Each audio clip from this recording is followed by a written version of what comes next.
Hi, I'm Dr. Selena Benavides. Today I'm going to be talking about why we shouldn't be praising our children.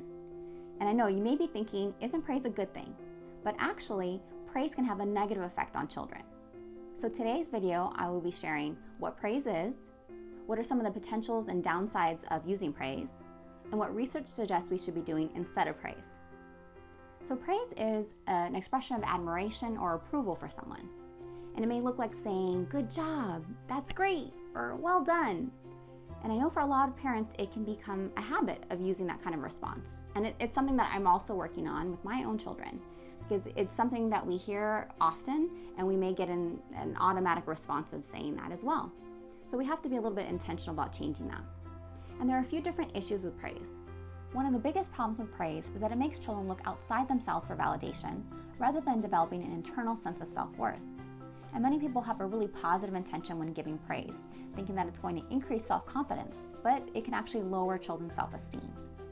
As I mentioned, when children are repeatedly hearing praise such as, good job, that's great, then they're looking for that external validation rather than having an internal compass telling them what is good enough.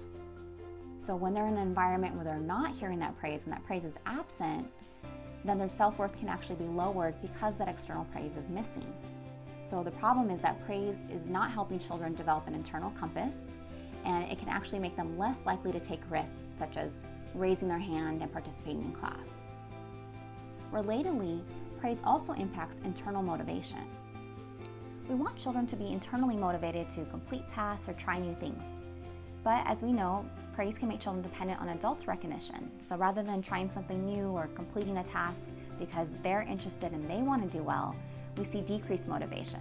And this can happen in academics or even in hobbies and activities that children were previously enjoying. Another problem with praise is that it's very general and broad. When a child hears good job, it's not tied into a specific action, so they can be left wondering, what do you mean by good job?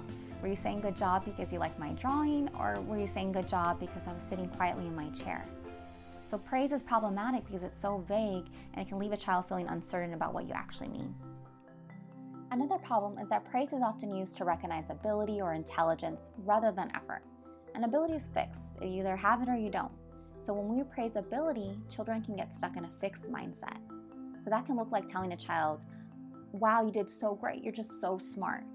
And when a child tries again and they don't do so well, which is going to happen sometimes, instead of thinking, oh, I just need to work harder at it or put more effort in it, they'll have internalized that and they start to think, oh, I'm just not smart enough.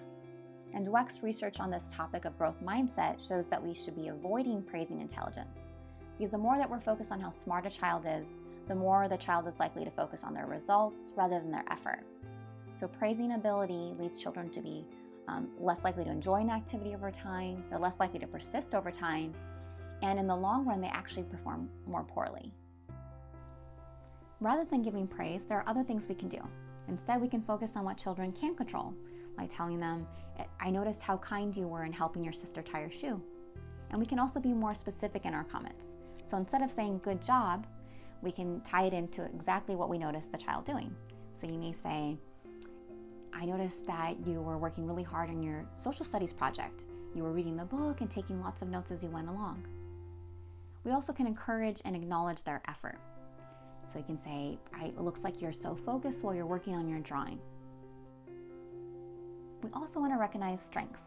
We want to convey that we think they're good enough as they are, because the goal is to increase their confidence in their own self. And also, we want to be focusing on improvement. It's not about perfection or earning the highest grade in the class. Instead, we should be looking at, are they improving over time, and are they trying their hardest? So to recap, praise seems like a really positive, beneficial thing, but it can have some very negative effects. And this doesn't mean that we don't want to acknowledge what our children are doing, we just want to be more intentional in how we do so, such as offering encouragement and focusing on what children can control. Thank you so much for watching today. I hope this was helpful, and if you have any questions or comments, please leave them below. Please also be sure to like and subscribe to be notified of future videos.